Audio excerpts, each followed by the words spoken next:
Buenas tardes.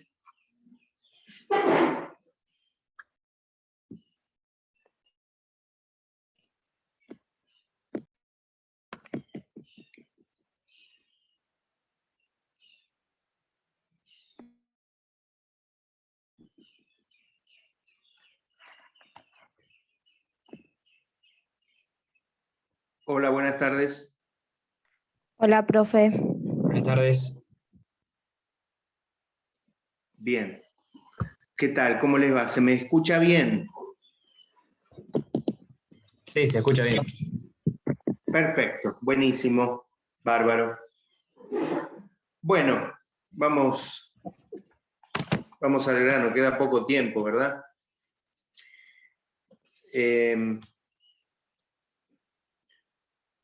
cronograma marca hoy un aspecto que atañe a la teoría de la participación, o por lo menos está en el capítulo tratado de autoría y participación, aun cuando está bastante relacionado también con el aspecto, con una de las modalidades de la tentativa.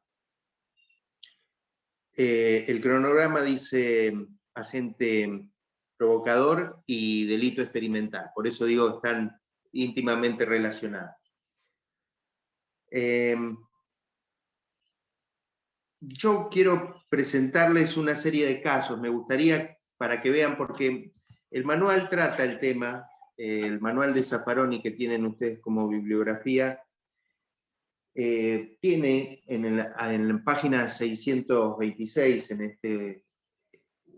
una referencia al agente provocador de una página que incluye un aspecto que hace al delito experimental. Por eso me parece que es muy escaso y sobre la base de ese texto de Zaffaroni podemos hacer algunas reflexiones, pero fundamentalmente conociendo qué es lo que pasa en la vida real, cómo se presentan estos casos en la vida real. Comencemos por una idea de lo que es un delito experimental. Sintéticamente, es el empleo de medios delictivos con fines de experimentación o de investigación, indagación, comprobación, demostración de un determinado comportamiento u objeto de análisis del experimentador. En términos generales, el empleo de medios ilícitos. Un poco más, más descriptiva o más en términos narrativos, se puede decir que es el conjunto de realización de actividades que la ley describe como delictivas, emprendidas con el objetivo de demostrar, comprobar o simplemente descubrir algún punto de interés para el sujeto de la experiencia, el sujeto experimentador.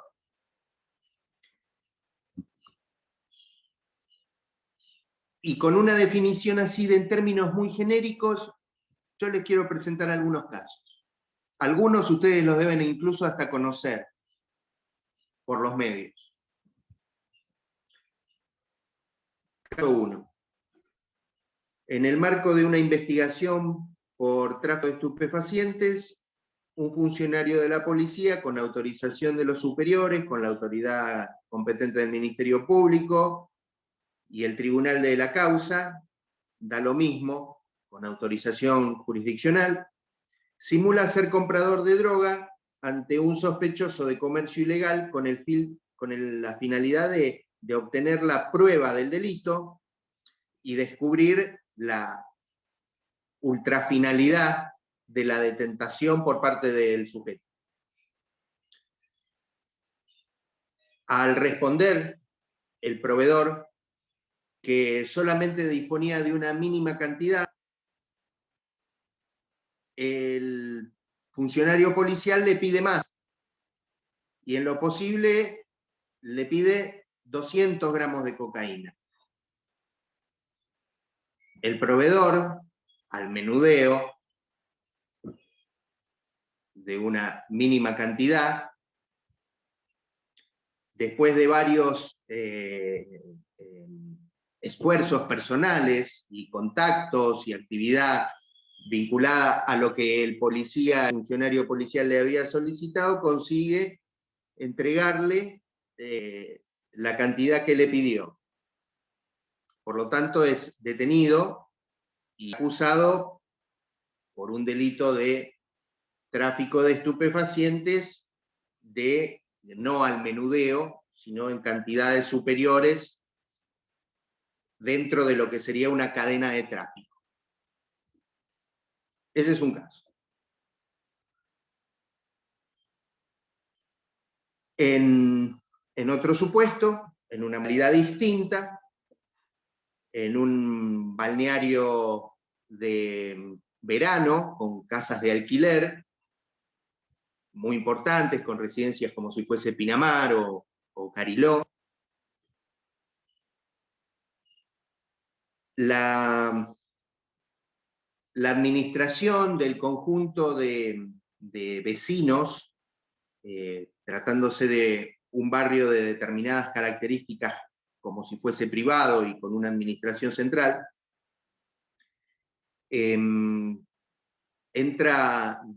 decide contratar ante la ola de robos el servicio de una empresa privada, de un detective privado, en reemplazo de la policía, para no generar problemas dentro del grupo de vecinos y no afectar a la comunidad. Es decir, con la idea de mantener reserva de lo que estaba pasando y sin involucrar a las autoridades oficiales. El investigador sospecha de una pareja de jóvenes y una vez ganada la confianza les señala que va a haber una casa que va a estar vacía durante el fin de semana porque el dueño se iba a navegar en una regata con su yate. La idea era atraparlos en flagrancia. Pero la noche prevista para el robo, el investigador, por razones personales, no puede llegar al lugar de los hechos y queda a mitad de camino. La pareja que había tenido la intención de robar no logran consumir el hecho porque son sorprendidos por el propio dueño de la casa, que había permanecido en el interior del hogar porque la regata se había suspendido. Los agresores logran darse a la fuga.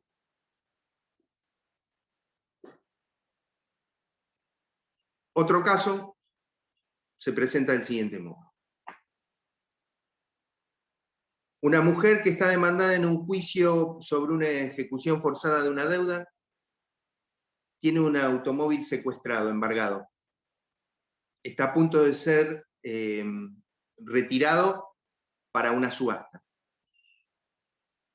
El oficial notificador de la diligencia le ofrece posponer la fecha de la subasta, previo pago de una suma de dinero. La mujer, en vez de pagarle, denuncia al juez de la ejecución lo que está ocurriendo, marcan unos billetes, el juez obviamente denuncia el hecho, interviene el Ministerio Público Fiscal, la dirección del Ministerio Público Fiscal le entrega billetes que están identificados por su numeración, la mujer le paga y en ese momento ingresan los funcionarios policiales a la oficina del empleado público, que es también detenido recibiendo el cohecho. Otro caso se presenta del siguiente modo. Un equipo periodístico sospecha que hay un médico cirujano muy conocido porque participa en programas de televisión, sospechan que extiende certificaciones falsas de aptitud médica falsas en el sentido de que personas que se encuentran en buen estado de salud sufren alguna patología. Esto para obtener algún beneficio médico en una RT, o para pedir una licencia, o como acomode lugar, a lo que sea, cuál sea la finalidad, no importa. Lo cierto es que objetivamente expide certificaciones de salud falsas.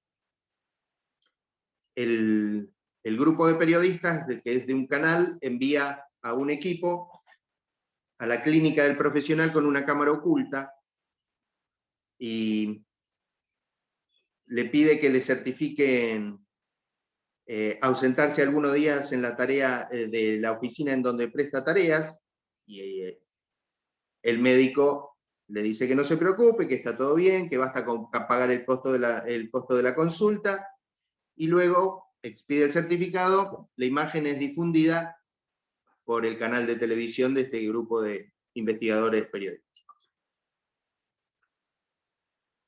Finalmente, otro caso, una comisión investigadora del Parlamento intenta esclarecer hechos de corrupción que involucran a una figura del entramado gubernamental. ¿Tienen idea de que hay algunos de los miembros tienen la sospecha de que puede haber un particular como autor del cohecho activo? E invitan al sospechoso a una reunión privada y le ofrecen apoyo para proyectos de ley que interesan a los negocios de esta zona, y en todo caso influir, llegado el caso, sobre los funcionarios del Ejecutivo, todo a cambio de dinero. El fin, alegan después, era desenmascarar al presunto sobornante, pero este, en vez de negarse, en vez de pagarle, se niega y los denuncia a los funcionarios. Bueno, este conjunto de casos, para que vean la multiplicidad de variantes, de sujetos e incluso de bienes jurídicos tutelados. El delito experimental no es únicamente en el que interviene un funcionario del Estado y el que afecta a un determinado bien jurídico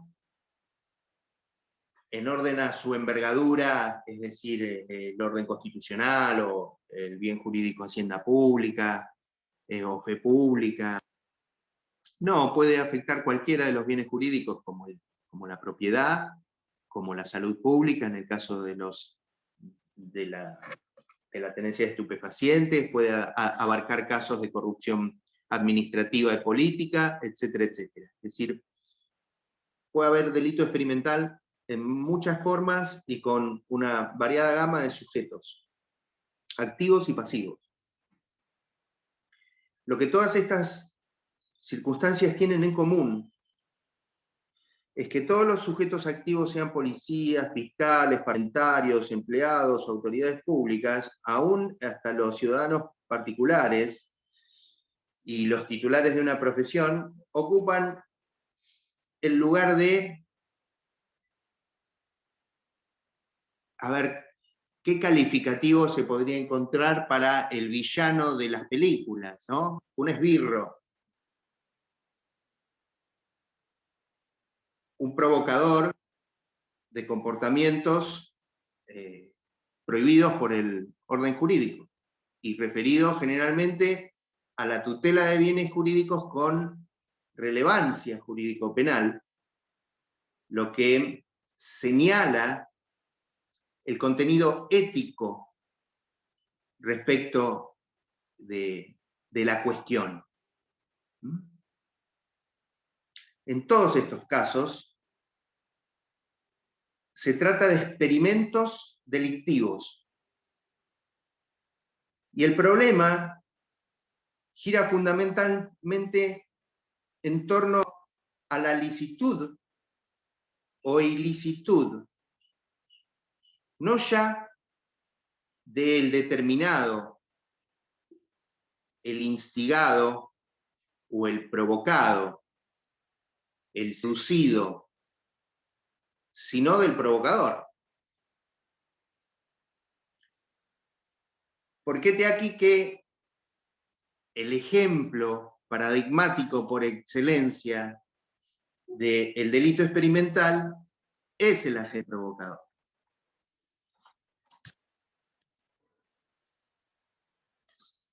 Se refiere al agente provocador tanto en el manual como el que instiga a otro a cometer un delito con fines de investigación policial. El que instiga a otro a cometer un delito de investigación policial. En el tratado profundiza un poquitito más. Habla de el sujeto que tiene por fin cooperar solo en una tentativa del injusto, cuando el autor se propone consumar la totalidad. Y lo señala, creo que acá también, no solo lo define como agente provocador, sino también como un instigador aparente. Bueno,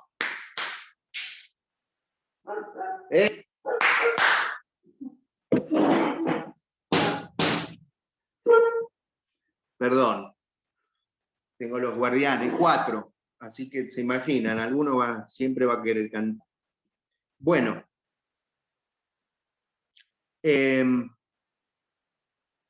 sujeto que incita a otro a cometer el hecho con la finalidad de detenerlo y darlos a la justicia cuando ya hubiese entrado en la zona de punibilidad, es decir, cuando ya hay comienzo de ejecución. El agente provocador, decía entonces, es la expresión más reconocida del delito experimental, con la variedad de casos. Habrán visto que hay distintas formas en las que se pueden presentar.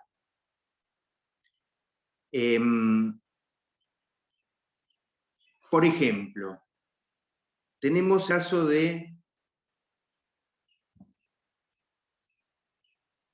la fundamentación, quiero decir, o sea, el problema sobre ilicitud o licitud del comportamiento.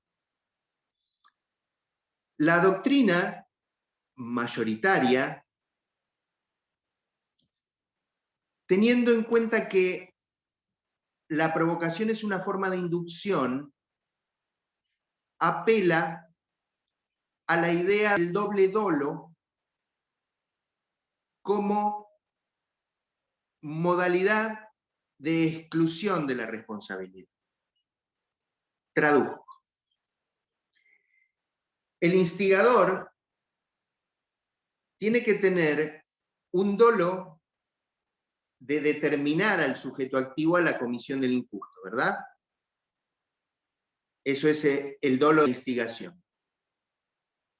Ahora, el dolo del sujeto activo, del sujeto instigado, y el dolo de todo autor, no es un dolo parcial, es un dolo completo, un dolo que abarca la consumación.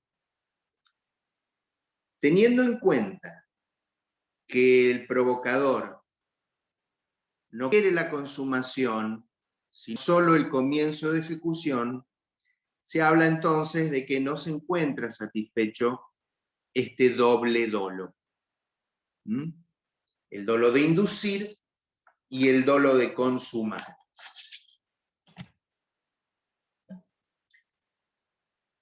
El problema se presenta cuando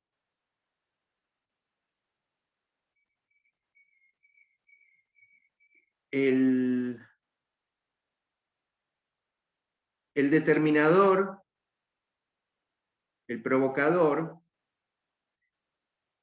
acepta el resultado en los términos del dolo eventual. Pues en este caso, hay una conducta típica, antijurídica y culpable, salvo que existan o que se concurran al supuesto circunstancias eximentes de la antijuridicidad o de la culpabilidad. Pero eso en capítulos ulteriores de análisis.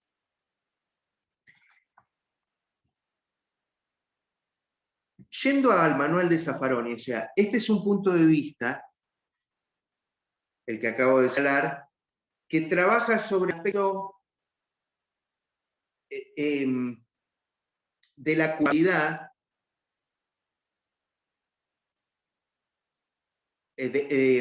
perdón, es un aspecto que hace a la subjetividad,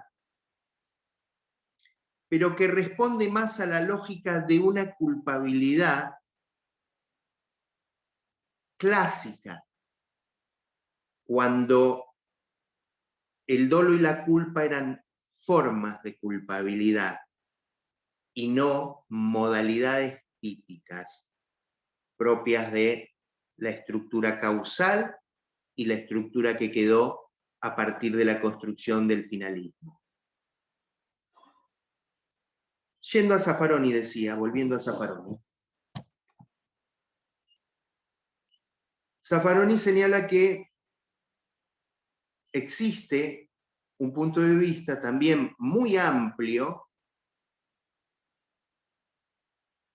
en el que la conducta del agente provocador está cubierta por un estado de necesidad en caso de que no haya otro recurso para descubrir el delito, o por la atipicidad cuando media consentimiento del sujeto pasivo. Y luego, es decir, que la cuestión ya sería una cuestión de antijuridicidad y una cuestión de atipicidad. Las razones por las cuales puede eximirse de pena a un agente provocador cuyo principio general es que realiza una conducta típica antijurídica tentada, estaría dada por los presupuestos del estado de necesidad, por un lado, o por ausencia de atipicidad, por consentimiento del titular.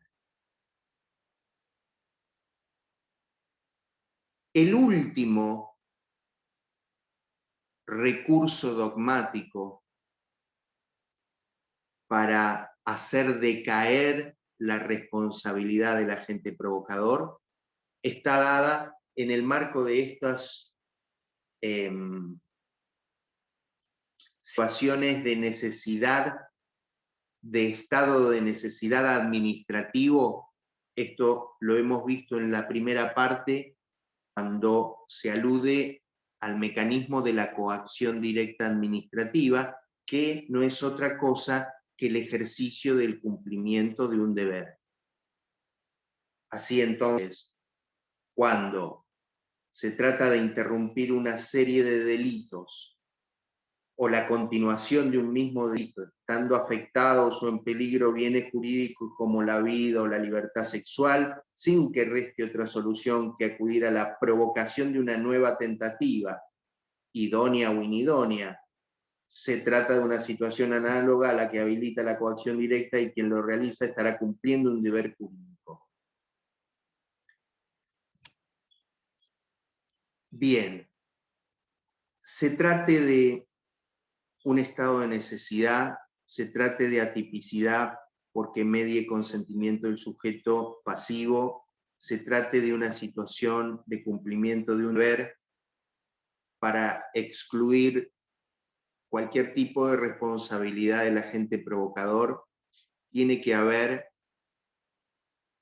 una razonable proporcionalidad de los bienes jurídicos en conflicto, porque aceptar que se cometan delitos para resolver delitos nos coloca en un conflicto ético para el Estado que nunca puede desplazarse hacia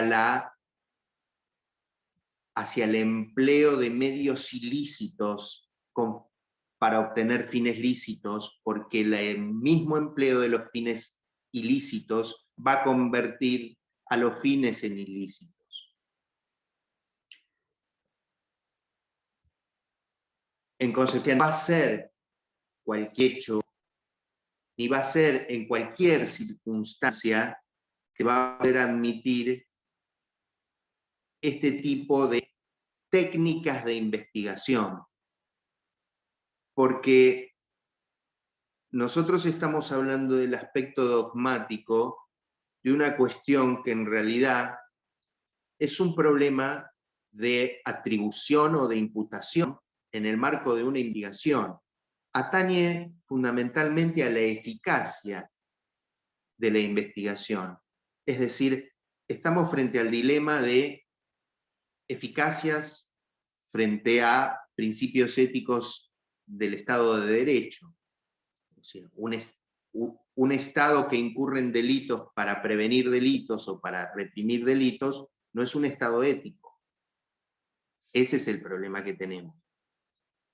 Es decir, el ejemplo del suministro de estupefacientes del funcionario policial que solamente tenía un vendedor de un sobrecito de medio gramo de cocaína, que era lo que tenía para el momento, se coloca por intervención de un funcionario estatal en una situación de, en términos de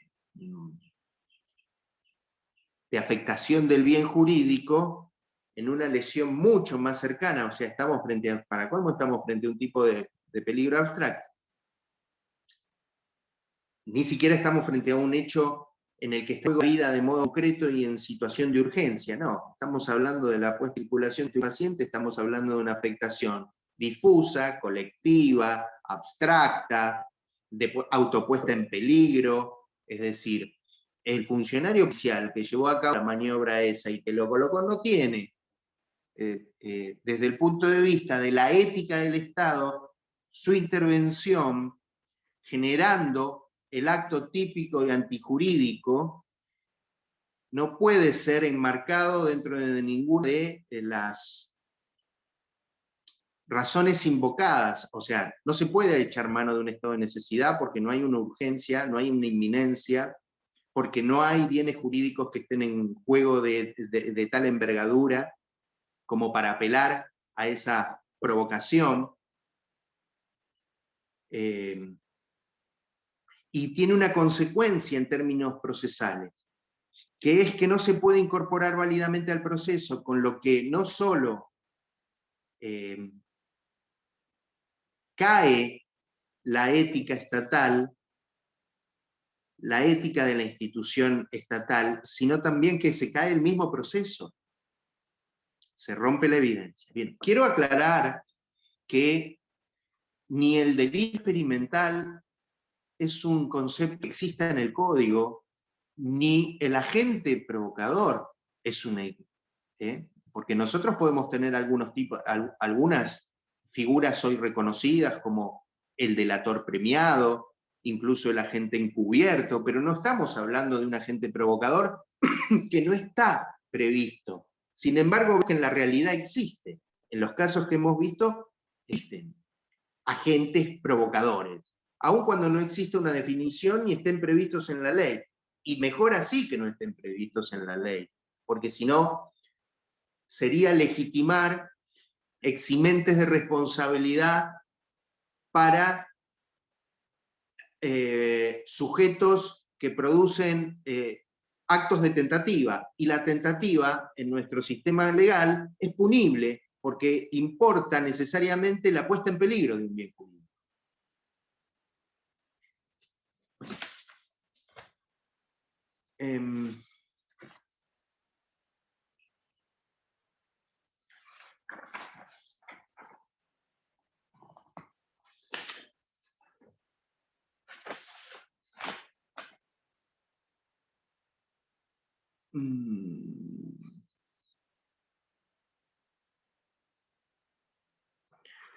Bueno, luego tenemos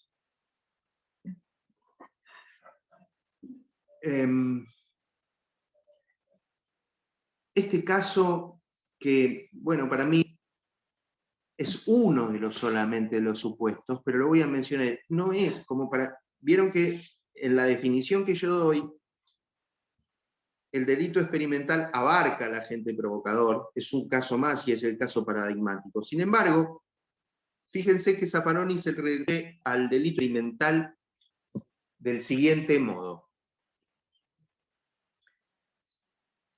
Si media un acuerdo del sujeto pasivo, puede haber una tipicidad, pues se trataría del famoso delito experimental, que es un delito inexistente. La víctima se pasea con expresión de tonto aguardando la reaparición del estafador y vigilada por agentes policiales. Bien, ¿cuál es el caso de los que nosotros hemos visto acá? La víctima se pasea con expresión de tonto aguardando la reaparición del estafador y vigilada. Yo lo que veo acá, es decir, es uno de esos supuestos de tentativa aparente o delito imposible en el que el curso causal ya estaba frustrado ex ante por la intervención de los funcionarios. Es el caso de la señora víctima del cohecho del empleado del funcionario notificador que marca los billetes.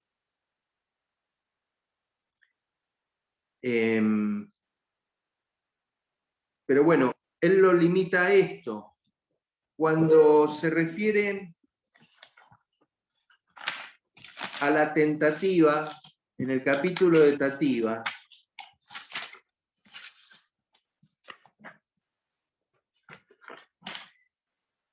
y señala los supuestos de delito imposible del último párrafo del artículo 44, pone como ejemplo una previa entre varios supuestos en los que el delito no se puede haber consumado. No los voy a decir, vean tentativa, delito imposible. Solo me voy a limitar a este. Por una previa neutralización del peligro, como es el caso de los delitos experimentales o producidos por agentes provocadores con control policial o simplemente cuando la trama había sido descubierta sin que la gente lo supiese y se hubiesen tomado las medidas para impedir su consumación. Es decir, no es únicamente el caso de el que se pasea como víctima. Quiero decir, lo pueden ampliar con el análisis del delito imposible, los supuestos de delito experimental, y con esto que yo estoy señalando. Respecto a los casos que vimos, que yo les pido a ustedes que los analicen, si es que tomaron nota. Bueno, no sé si tomaron nota o solamente los escucharon, porque eran variados y largos de leer, pero de modo sintético, ¿no? Es decir, hemos visto que sobre el tráfico de estupefacientes está muy claro que todo aquello que excedió y que fue provocado por el funcionario policial, es decir, insisto, es una cuestión de licitud o ilicitud del comportamiento del funcionario público que va a tener que repercutir en el ingreso de la información al proceso. En mi opinión, el delito quedó consumado con el suministro de estupefacientes al menudeo, y aquello que excedió en su provocación el funcionario policial, en realidad, no puede ser eximido de responsabilidad él. El punto es que es inoponible por la obtención nula del proceso respecto del proveedor. Por eso acá se entrelazan dificultades de orden procesal penal con los sustantivos. En el caso del investigador privado, el investigador privado no va a tener ningún eximente de responsabilidad frente a la tentativa frustrada de la pareja joven que intentó ingresar. Es decir, él fue un cómplice que prestó un aporte previo a la comisión del hecho en la forma de complicidad. El investigador privado. No hay urgencia, no hay estado de necesidad, no hay ponderación de bienes, etcétera, etcétera. Ningún problema respecto de la mujer demandada con el juicio de ejecución, porque en realidad ella no determinó a nadie, no instigó a nadie. Ella es víctima de una extorsión, de un cohecho, y solamente lo que hace es preconstituir la prueba, y el hecho de que se hayan neutralizado los riesgos hace que el delito sea imposible en los términos del artículo 44, pero no que sea eximido de punibilidad, por la sencilla razón de que el delito imposible, del último parte del 44, acepta que se reduzca la pena según el grado de peligrosidad revelada por el agente, pero además se podría discutir que ex ante la maniobra era idónea, con lo que estamos frente a una tentativa frustrada, idónea pero frustrada. Quiero decir, ustedes vieron que los conceptos son genéricos y que el encaje en la vida real de cada cosa y en los intérpretes, que son los jueces y la doctrina, etcétera, se varían. De modo que un aspecto que podría ser entendido de un modo por alguien puede ser comprendido por otro. Lo que nosotros tenemos son herramientas de análisis. Recuerden que la dogmática penal es eso, un instrumento para aplicar a los casos de la vida real. Pero no es una ciencia exacta. Acá, muy lejos de lo que eran los experimentos empíricos, con el método lógico deductivo a través de la observación propio de Galileo, acá no. En esto nosotros no. Así que estaremos hablando de delito experimental, pero nosotros no podemos aplicar el método científico. Bueno, el de los parlamentarios ni hablar. No sé cómo los parlamentarios, tentando a un hombre de negocios a que les dé dinero para... No, de ningún modo. Los parlamentarios pueden haber hablado de algún móvil, pueden haber tenido alguna finalidad que hayan abrigado inspectores, fenómeno, pero desde el punto de vista objetivo, crearon el dolo, intentaron crear el dolo de cohecho respecto de una persona que no aceptó y los denunció por el contrario. Y lo mismo cabe de señalar respecto del equipo periodístico que no solo provocó, sino que también violó el derecho a la intimidad difundiendo las imágenes. Como se ven en los casos, salvo algún supuesto donde lo que se busca es interrumpir un curso causal lesivo, en los demás supuestos no hay un trasfondo que justifique la creación de una causa supralegal de impunidad. Con lo que la cuestión del agente provocador y su intervención para la prevención o para la represión es algo que requiere de mucho cuidado, fundamentalmente para no habilitar un poder punitivo subterráneo y clandestino, a manos de funcionarios policiales o de las agencias estatales, a que les toque la tarea, ¿no? El ideal de prevenir delitos. Bien.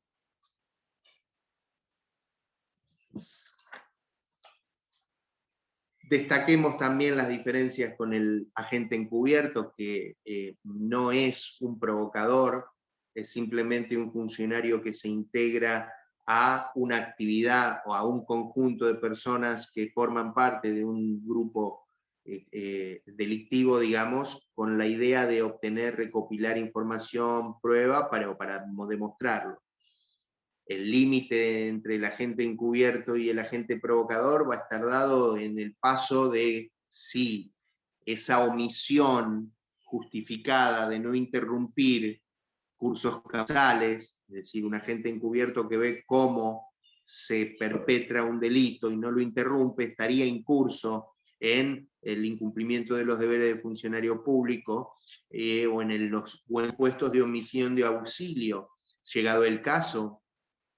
Pero bien, con la intervención ahí estaría dada porque hay un control jurisdiccional y porque además el punto de vista, la clave está dada en que no hay un aporte objetivo ni un aporte causal, sino simplemente una observación con finalidades de investigación. Lo que digo es generalmente difícil el mero rol de observador encubierto para integrar organizaciones delictivas en las que se exige participación activa, con lo que entonces la mudanza de agente encubierto a agente no provocador, sino ya a una categoría propia que puede ser también de un provocador que en definitiva termina convertido en autor o partícipe de los hechos. Es decir, el tema es complejo y las aristas morales que trae aparejado arduas. No está terminada la discusión y ni siquiera está comenzado el análisis dogmático penal. Lo demuestra el sencillo hecho de que en el manual se le dedica una página y cuando uno va a la literatura específica no encuentra referencias más que de tipo genérico que buscan estrechar argumentalmente el ámbito de responsabilidad de los funcionarios públicos que cometen delitos. Es decir, se apela esencialmente a explorar causas que eviten que un funcionario del Estado que comete delitos, aún en grado de tentativa, sean eximidos de responsabilidad penal. Bueno, ese es el tema de los delitos experimentales y del agente encubierto de un modo sencillo y un poquito más amplio que del manual. Dejo abierto el tema porque no voy a abundar en otras cuestiones que hayan sido tomadas por los profesores. Es decir, doy por supuesto de que llegamos a este punto porque se dio todo teoría de la autoría y de la participación, y la semana que viene veremos el resto de lo que queda del cronograma. ¿Alguien? Che, me parezco mucho expert, ¿no? Con este look. Supongo que ahí no habrán votado expert, habrán votado más a otros lados, pero no expert. No sé, digo, es radical nuestra facultad, por eso es muy radical. ¿Alguien quiere agregar, preguntar, sugerir?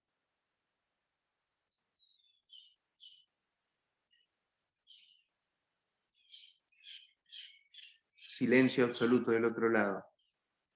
Bueno, si es así, entonces me despido. No voy a ocupar tiempo ni de la red ni de ustedes con estos temas más de lo que he dicho. Así que no hay otras cuestiones. Me despido, chicos. Gracias, profe. Gracias, profe. Manina. De nada, chicos.